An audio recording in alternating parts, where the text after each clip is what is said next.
Yes, it is true that Pakistan wants to build the tallest RCC dam in the world, located in the Karakorums, which would be it's highly contentious, and it is going to start at a riverbed of 3,186 feet, and then of course RCC dams have to go to the bedrock. The total height about 272 meters above bedrock. It will be the world's tallest RCC dam, a rigid dam, standing at 4,000 feet once it is built, holding back about 8 MAF of water, which is about 10 cubic kilometers of water, which is more than 10 billion tons of water. A lot of water, standing at 4,000 feet. And as our great pioneer, a great engineer, a great geotech person, a great geologist, Dr. Ghulam Safdar Bhatt, Lieutenant General retired, said repeatedly when he saw the feasibility report in 2004, done by NESPAC as leader of the NIAC consortium, JV, he said this is a conspiracy against Pakistan, this is a conspiracy against Kalabagh Dam. It could, God forbid, destroy everything on the Indus, right up to Sakhar, including Tarbela and all the barrages that we live on. And when he was informed that NESPAC has now proposed a design switch, he was furious. He wrote a letter to President Musharraf, his first one in early June 2004. Then 4 of us were invited because he had certain associates who he liked to have with. And we accompanied him to Wabda House on 30th June 2004, and he was furious. He told NESPAC, he told the so-called panel of experts, you don't understand the Karakorums if you make this design. And he presented a copy of Professor Khatak's report of 2002, which is specific on Bhasha Dam, and that says 300 seismic movements a month take place in that region. And the PGA, the peak ground acceleration, is in many cases near danger level. He told Wabda chairman on 30 June 2004, I don't accept this design. It's a rigid design. It's not suited for the Karakorums, for that region, for that active seismic zone, and above a fault line. I reject this design. Please change it. He was very disturbed because 20 years earlier, in 1984, he had guided Monenco, a Canadian company, to do the pre-feasibility. And they had proposed, under his guidance and approval, CFRD dam, which is concrete-faced rock-filled dam. The site is full of rock, granite. There's nothing there but granite. And he had every reason to make a safe design and an economical design, which is a CFRD. He had gone in as a captain in the 50s to search a route to China, and he exited from FWO as a major general and then became a lieutenant general before taking over Wabda in 1981. He had known the Karakorums better than any Pakistani. He had known the Karakorums for nearly 30 years. When he took over as Wabda chairman, he had Monenco working on the Indus Cascade. He was, of course, very interested in Kalabagh, which had been done by the World Bank and approved by the World Bank. It had been even ISO cleared by the time he left Wabda in 1987. It was ISO 14,000 cleared, environmentally perfect, no issues. Now, he had done Diamer Bhasha, and that was supposed to start after Kalabagh. But since the nation, for some reason, and a lot of pressure, I'm sure, from the East, there were lobbies working against Kalabagh with all falsehood, all kinds of trash was uttered against Kalabagh Dam. But they delayed the Kalabagh by about 20 years. So Diamer Bhasha also came into the picture that now they have to build 2 of them together. That means Diamer Bhasha there in the heights of Karakorums, and Kalabagh is the last point as you exit the mountains, exit the high hills of Kohat and Miyawali. You will have Kalabagh as a point of maximum flow of the Indus River, where you will do flood control, because flood control is always done at the point of maximum flow. And now we have Diamer Bhasha and Kalabagh debate started. And a gentleman who took great interest in this, although he was not a waterman, was Senator Nisar Memon. But he formed a technical committee on water resources under the Senate, like Dasu, Patel and Thakur, that have to get clean water. So Diamer Bhasha would function as a silt, sediment and sand trap for these, and not as a flood control. And by the way, Diamer Bhasha Dam is not just proposed in an active seismic fault line area. It's also on a fault line, on the Central Asian fault line, where the Eurasian plate and the Indian plates collide. The reservoir will be located on top of the fault line.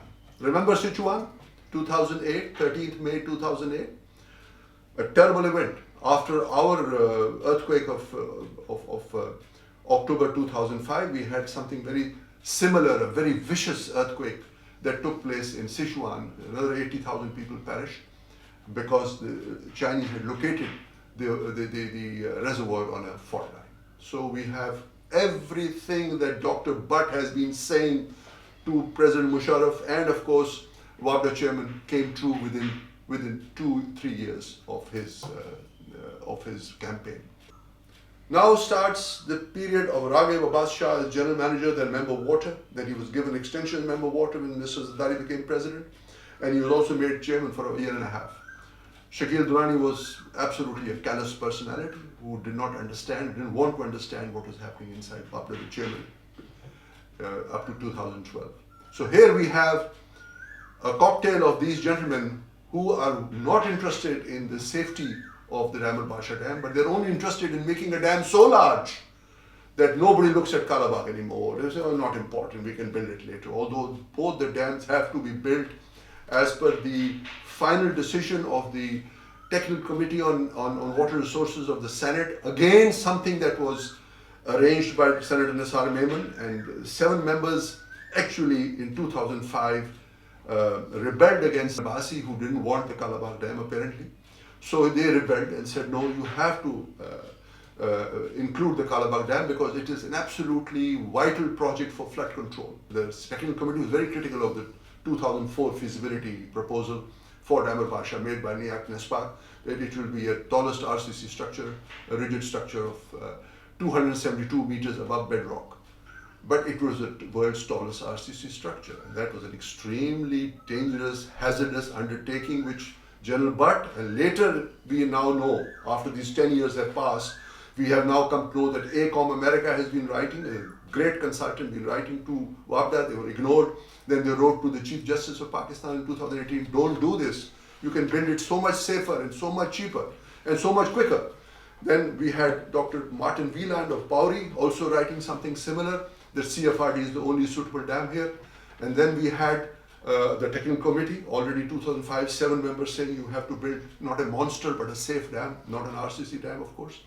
And then we had the former General Manager and CEO of Diamer Bhasha Dam writing to the Prime Minister of Pakistan in 2018, what the hell is going on? Why is WAPDA making such an unsafe design and such an expensive design? And then we had Dr. Shamsul Mulk, our honorable former WAPDA chairman, who said the same, of course, as part of the Technical Committee of the Senate, 2005. We can't build a monster, we have to build a dam. We have to build a facility for Pakistanis. Then we have NESPAC quoting Dr. Barry Cook, who lived up to April 2005, and a pioneer of CFRD. By the way, CFRD is not a very old design. It's been improved from earth core rock-filled dams to straight rock-filled dams, ideal for those kind of regions where there is remote areas with seismic activities. It's an ideal dam. And the pioneer of CFRD, Dr. Barry Cook, is being quoted by NESPAC as the person who told them to make an RCC dam there. Why? There's no flushing required at Diamer Bhasha. It is a sediment control dam. It's not a flood control dam. We agree. It's a point of midway point, half flow point. So we are going to build a sediment control. So the HPPs, the run of river projects, Dasu, Patan, Thapur, can get clean water from downstream of DBD, Diamer Bhasha Dam. That is the function of Diamer Bhasha Dam. And of course, there's some storage always. When you build a dam, there's always some storage. There's always some power generation. But it's not a flood control point. It's not the point of maximum flow of the Indus. And then we have the new management today has, last 2 years, has had no competitive bidding. They always cancel the competitive bidding and go for it. Talk to NESPAC, give it to them. You are not allowed to give it to somebody who doesn't have the experience of this kind of a dam, who doesn't have renowned experts in world-known experts in the company. Pakistan doesn't have. Zimbabwe doesn't have, of course. NESPAC doesn't have. So why are we doing this? Why are we? And by the way, these civil works, the main civil works, have also been recommended on a single bid basis. The other bid was not open. It's become a standard SOP in Pakistan, it seems. The fact that Indus grows into a large river after crossing the LOC. That means the Indus is the last hope for our economy, and a great hope for our economy, because if we can protect the Indus and the Gilgit-Baltistan area, we are safe physically, financially. For our children for the next 100 years will have nothing to worry about. You know, the Indians took the three Punjab rivers, Sutlej, Ravi and Beas, and of course they control physically the flow of the Chenab and the Jhelum. But Indus, fortunately, is the small river inside Indian and Kashmir. So we have to save the Indus. We have to protect the Gilgit-Baltistan area, which is part of northern areas of Pakistan. It is not Kashmir. It's not part of Greater Kashmir. So we have to be clear on that, because we don't have any international funding at Diamer Bhasha. It's unfortunately linked to the Greater Kashmir issue. We don't know how that happened, but in 2002 we understand that Senator Nasar Memon was also for a short time looking after the Kashmir ministry, and there are people who state that he took a great interest in the linkage of Gilgit-Baltistan with the Greater Kashmir, which is what the World Bank says, no multilateral financing in the Kashmir region. So somehow, mysteriously, Gilgit-Baltistan started to be linked with Greater Kashmir. Ethnically, linguistically, they are not Kashmiri people. Yes, Ranjit Singh's Raja sitting in Srinagar had conquered the whole northern areas, which is now northern areas of Pakistan. While Ranjit Singh was conquering Kohat and Peshawar and went into Afghanistan up to Jalalabad. That was a military conquest. Ethnically, linguistically, Gilgit-Baltistan is not Kashmir, and whoever calls it Kashmir is a traitor to Pakistan, because that's the point where the Indus flows. And today we must protect the Indus, because after losing IHK to the Indians, hopefully temporarily, we have to defend the Indus against the intrigues from India, where we have to and their agents in Pakistan. We have to protect the Indus. It grows into a large river inside Pakistan. After crossing the LOC as a small 8 MAF annual flow river, it starts growing after getting Shayok's, Skardu, Gilgit, Hunza, and all these river waters are stored. And by the time it reaches Chelas, midway point, it's about 50 MAF annual flow. It's about 60 cubic kilometers annual flow. So Diamer Bhasha is the point for sediment control, so you can give clean waters to the HPP cascade of Dasu, Patan and Thakot, 11,200 megawatts, a lot of power. And trying to get another additional 1 MAF of water storage with this new design that NESPAC proposed, and just about 1,100 to 1,100 megawatts additional power is cruel. To spend $8 billion at least additional to the original $7 billion that were estimated in 2004 on the 1984 design, that the CFRD, the concrete-faced rockfill dam. They are now thinking of spending $15 billion plus over 10 years of work, and the KKH would be devastated. Why? You don't need heavy flushing there. Yes, in Dasu you need an RCC because you need to do flushing, and it's a small reservoir at Dasu. There's an HPP, run-of-river power plant. So why would you want to make an RCC at Diamer Bhasha? You don't need flushing. You need a stable, safe dam that is not rigid, that is flexible. RCC dams are not flexible. They are rigid dams. We all know that, don't we? So now we come to the point.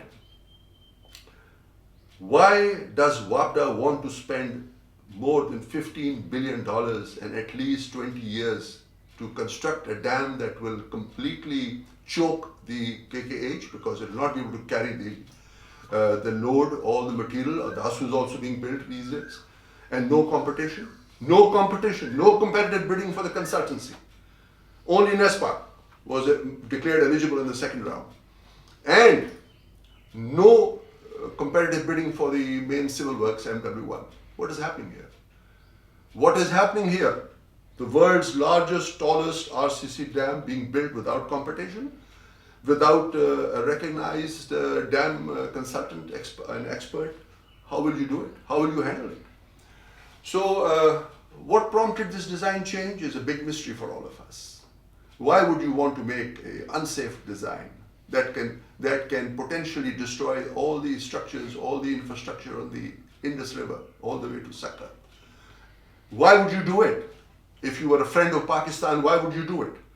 And why would you not hold a proper competition so that the world experts who understand large dams, who are recognized, who can take responsibility, take liability for large dams, why are they not being asked to participate? I'll show you here about 7 slides. The first one concerns the comparison between what I just mentioned, RCC tallest and CFRD, and the cost estimates as well. And you can see for yourself that these are very, very striking differences. Please look at them carefully. Then I show you Professor Khattak from the Center of Excellence in Geology in Peshawar University, what he had to say, what he had to write about the Diamer Bhasha region. He said it's not been studied sufficiently in the region. It was 2002. And of course, he said that there are more than 300 seismic movements, earthquakes, in that region every month on the average. And the peak ground acceleration, the PGA, can be calculated. Then we have the Indus elevation. You see that the River Indus is a remarkable gift of nature. It comes down from 9,000 feet in a linear horizontal distance of 550 miles.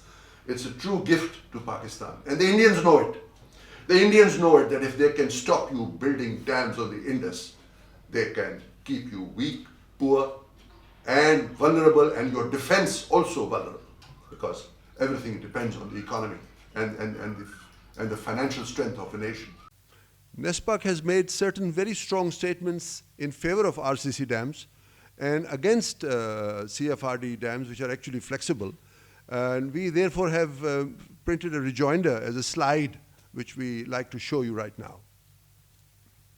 The tragic, near tragic financial situation, 600% escalation on Neelam Jhelum project should wake us all up. And we do need SIPSA. We need a commission for Indus Basin strategic analysis. And here, we like you to look at this slide, please. What did we do? Neelam Jhelum became a disaster. We hope Diamer Bhasha doesn't go the same way. We started with 0.9 billion, we went to 5.4 billion Neelam Jhelum because there was no World Bank control, there was no multilateral control. The exact situation now on Diamer Bhasha.